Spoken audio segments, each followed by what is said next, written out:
সাজেক আর ভাল লাগে না? রিসোর্ট দিয়ে ভাড়া কিভাবে ভাল লাগবে? নেচারে কোনো ফিলে পাওয়া যায় না। Then let's go to Mirinja Valley. As always, রাতে রওনা হলাম বাসে করে লামার উদ্দেশ্যে। মাঝে যাত্রা বিরতি for usual reasons in আমার দেশের বাড়ি কই? আমার দেশের বাড়ি হচ্ছে কুমিল্লা। ইয়ামছা চেকপোস্টে এসে জমা দিলাম এনআইডির ফটোকপি। ঠান্ডা ওয়েদারে গা কেঁপে উঠল লামায়। এখান থেকে আমাদের গন্তব্য মারাইনছা হিল রিসোর্ট। ট্রেকিং করতে করতে চললাম সেই পথে।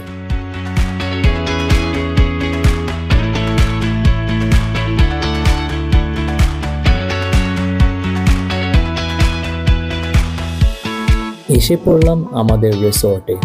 আমাদের ওয়েলকাম করার জন্য ছিল কিউট কিউট হোস্ট।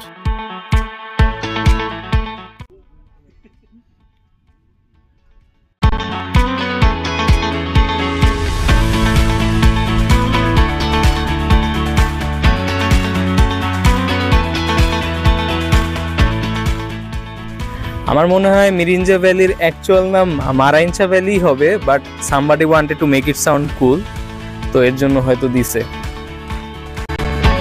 এখানে আমরা এক রাত তাঁবুতে এবং পরের রাত জুম ঘরে কাটাবো।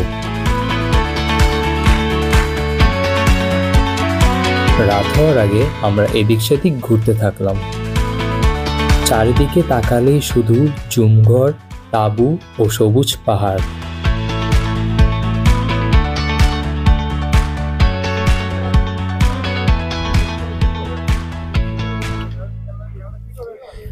Guys, just look at the view. What an amazing view.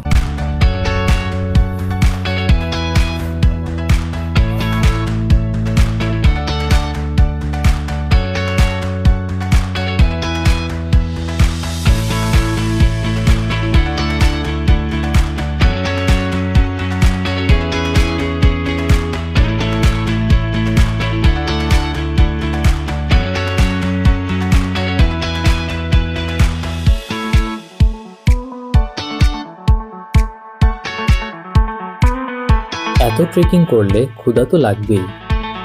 ভাগ্যিস বারবিকিউর ব্যবস্থা ছিল। খাওয়া দাওয়া শেষে ফিরে আসলাম ক্যাম্পসাইটে। Lights on.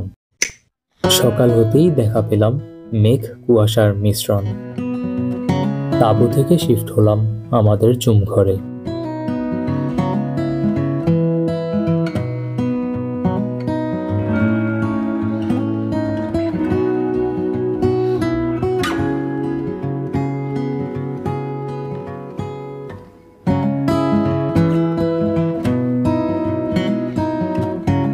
ব্যালকনিতে আড্ডা দিয়ে রওনা হলাম এক জানা উদ্দেশ্যে।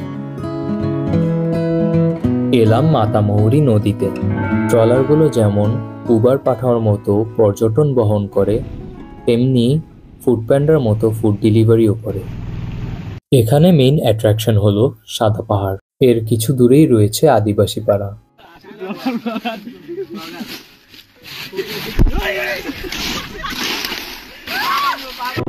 নদী অভিযান শেষে ফিরে এলাম। শেষ হয়ে গেল মিরিঞ্জা সফর। যেই পথ এত সুন্দর একটি জায়গায় নিয়ে এলো, ফিরে যাচ্ছি সেই পথ হেঁটেই।